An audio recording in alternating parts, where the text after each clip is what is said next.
Welcome to my channel, where there are interesting and equally sensational stories.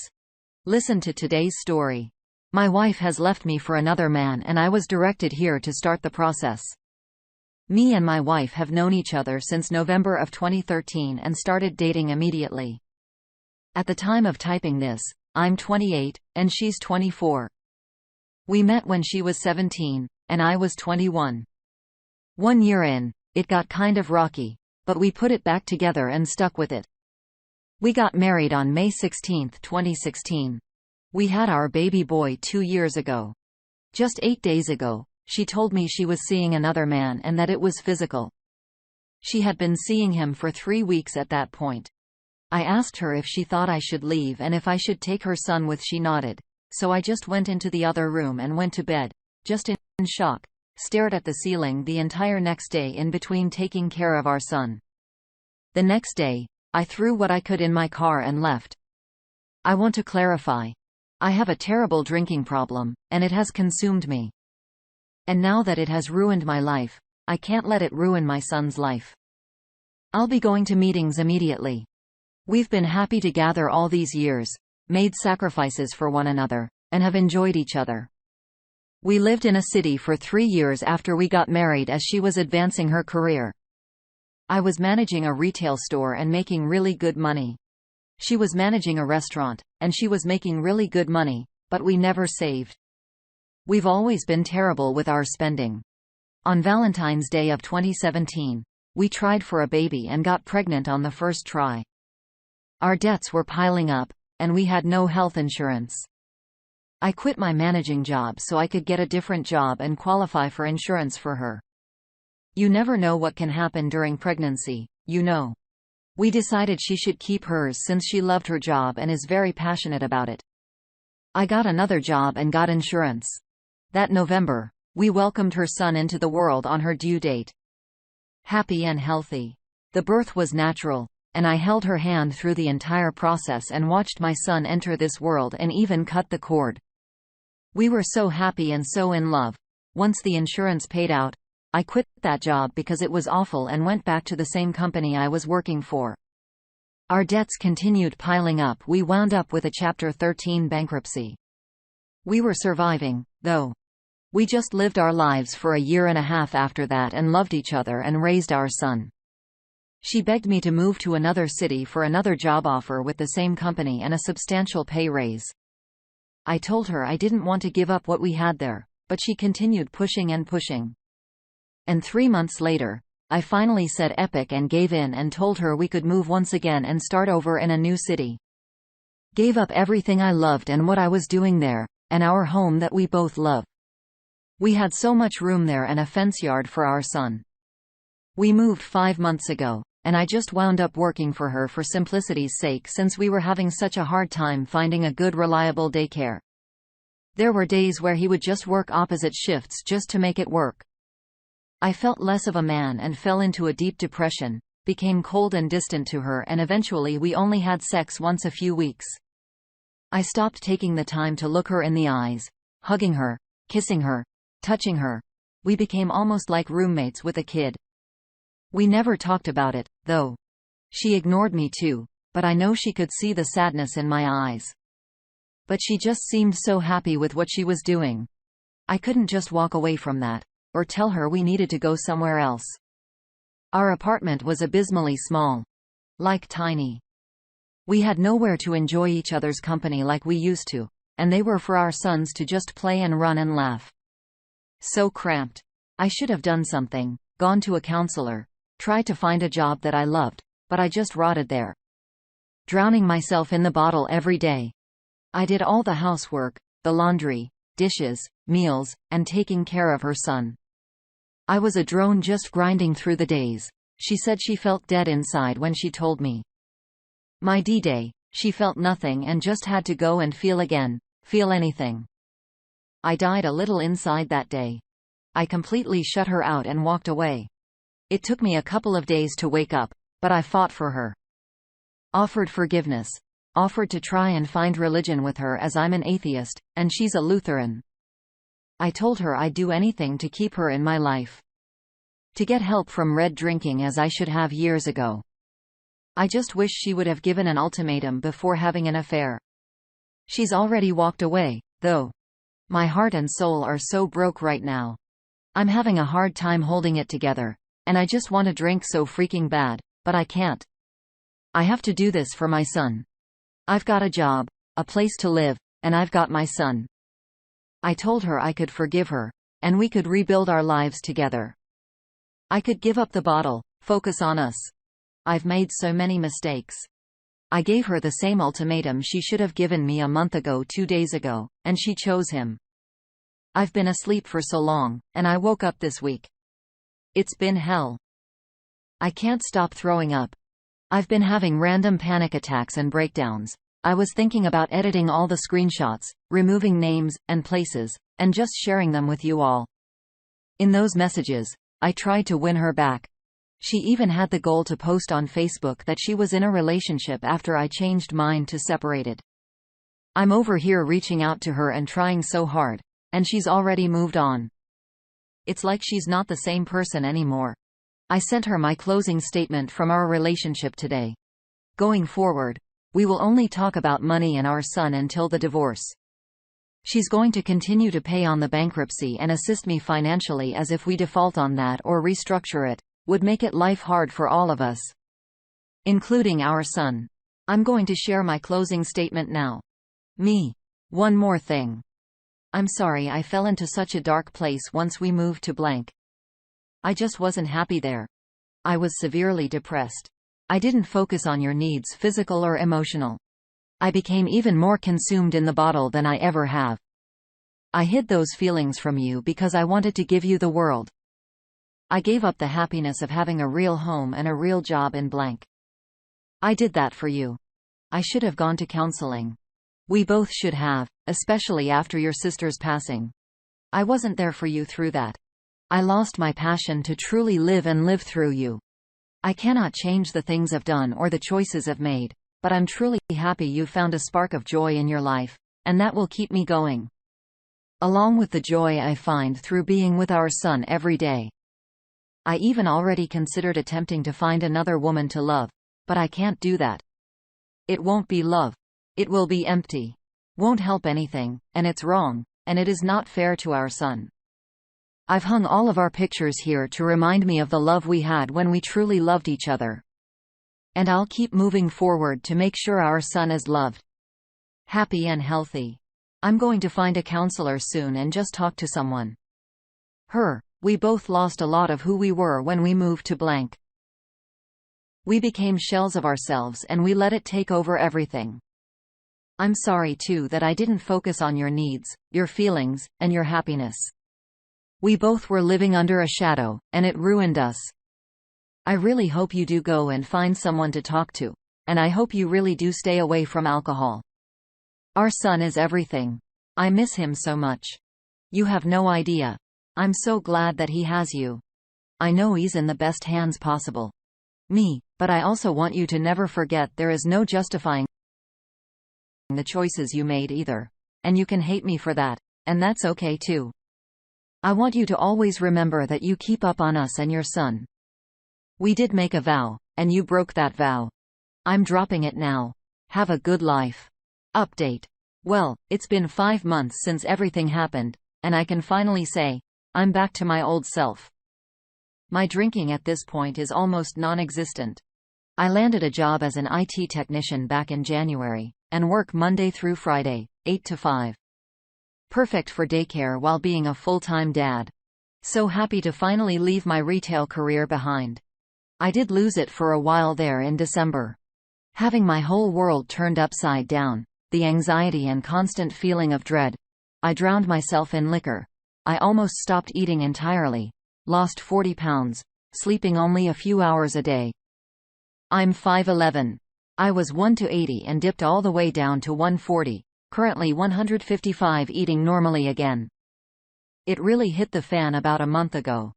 My wife and the affair partner broke up and got back together numerous times through the months, but last month, got a random phone call from the affair partner as he found my number in her phone.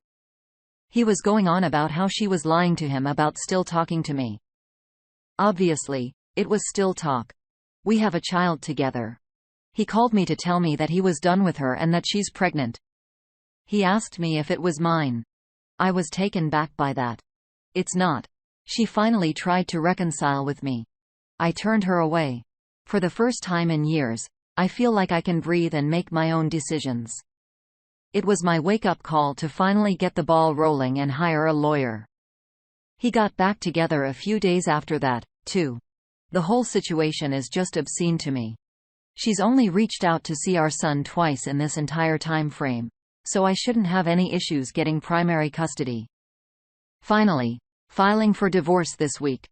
I just wanted to say it does get better.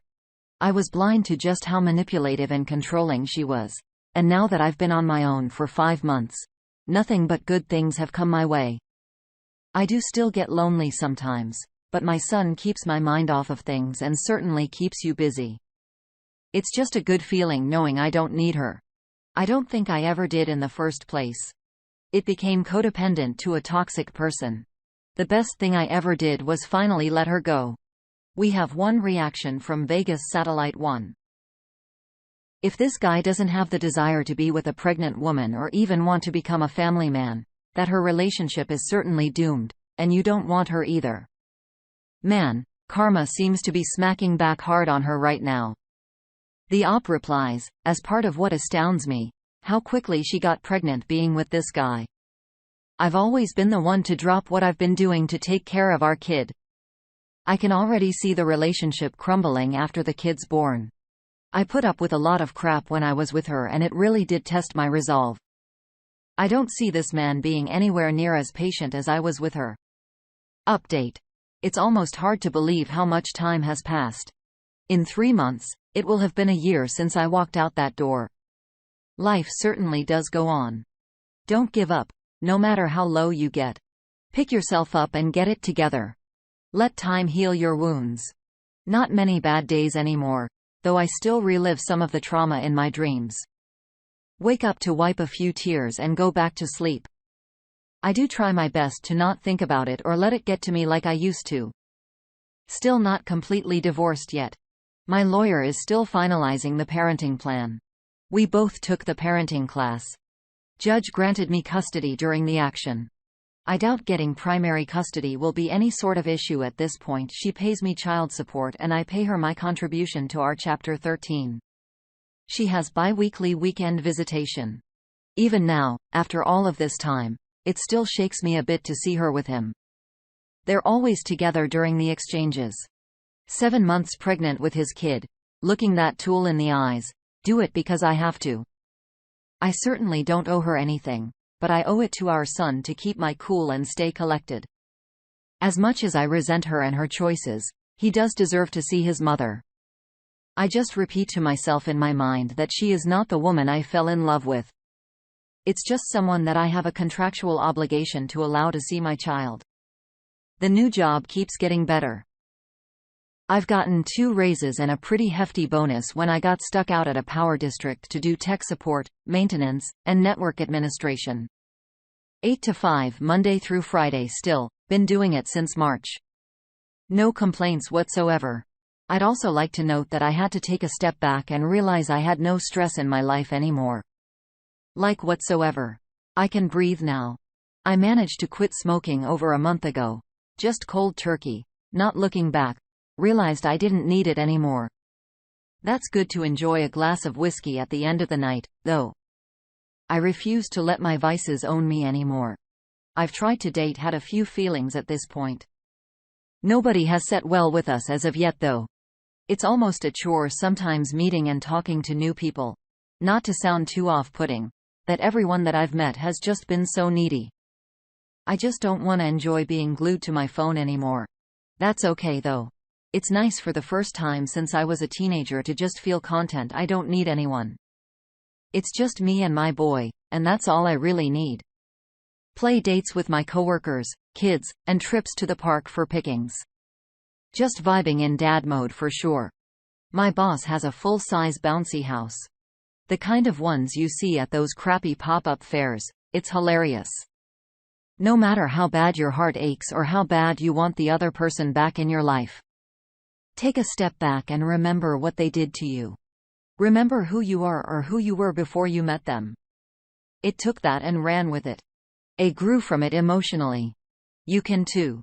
Take the time to care for yourself and stop worrying so much about the cheater. It's made me take a step back and truly realize just how much the world does not revolve around me. When I was with her, it certainly did. Just me and her. Everyone was there for us, but we weren't there for anyone else. Now she's cut off over half her family for this guy, the family who of which I still talk to. Doesn't slap the same though hanging out with my father-in-law and brothers-in-law. Well, like I said, I just wanted to check in. I will probably make another post after the divorce is final and let you know if something happens. Right now, my life is just on cruise control, and I'm doing very well. To everyone that reads this that's going through what I did, it does get better with time. Don't chase the solution in the moment. They'll regret it later. Take this time to allow yourself to become a better person. Also, forgive my crappy grammar. Update. Well, a few weeks ago, she had the kid. Had to drive a couple of hours to the hospital she was at to sign paperwork stating that I am not the father. Haven't really been feeling right since. She's been on maternity leave and asked to have our son stay with her for a week. I allowed it. This is the first time I've been away from a child for more than a couple of days. I feel completely out of sync with my routine. Then my dad texted me this morning and said that she must be going for Mother of the Year with how many photos she's been posting. I know it's just her form of self-validation. Being the perfect mother? I don't think it should bother me, but like hell it does. I almost feel disgusted with myself that it does though. I'm unsure if in some sort of regression. I just feel so down today. Want to crawl into a hole, etc. Just have to get the DNA test done to show the court that it's not my kid, and they'll be over. My lawyer is collaborating with her to get it scheduled. It's almost been a year, 20 days until my 1-year anniversary of D-Day. It's getting to the point where I won't keep replaying it all in my head at night, staring at the ceiling. I don't know. I'm doing good, but I just feel numb. I feel like I could ramble about it more. I just wanted to talk about it. Thank you all. Update. My divorce is finalized. This will be my final update. Signed and stamped by a judge. It's finally done. I'm divorced as of Thursday. I have sole physical custody of our son and shared legal. I feel indifferent, just glad it's over. She's still with the affair partner, betting they will get married. John is still going very well. Can't praise it enough. They keep getting raises. It certainly helped to keep myself occupied through the worst of it. Me and the boy have our own place now. Granted, it's only a rental, a small 2-bedroom house in a small town for just the two of us. It's perfect. It's funny. I have everything I ever wanted, still finding relationships to be more of a chore. I'm pretty chill by myself, enjoying being lost in the day-to-day routine. Of course, there is more spicy stuff that's happened in between, but anytime I share my posts get taken down. So I'll pass this time. Edit. Not taken down, but locked. Don't really know what else to say. I'm single for the first time in 10 years. Wish you all the best with whatever it is you're going through. You're not alone. Thanks for reading my rants, including the ones mods removed, and giving me positivity and people to talk to when I need it at the most. I'll be moving along to the next chapter of my life. We have a closing response from tertiary. Sole physical custody? Dang. Get that child some therapy for the feelings of abandonment they will feel in life from being abandoned by their mother. I understand your reasons, especially with child abuse involved, but your son still needs help managing all of his trauma. Hope you've been able to stick off the bottle. That's really important too. The op replies, I only drink on the weekends that I don't have them in strictly with company. I'm not going down that path again. He doesn't need to ever know about the 6 months that she disappeared. What matters is she has visitation and actively participates. I think she's a little crazy, but he loves her boy, and that's all that I could ever want for him. One more quick thought from Sometimes I Am Lost. Best of luck. Hope he take good care of yourself and your boy.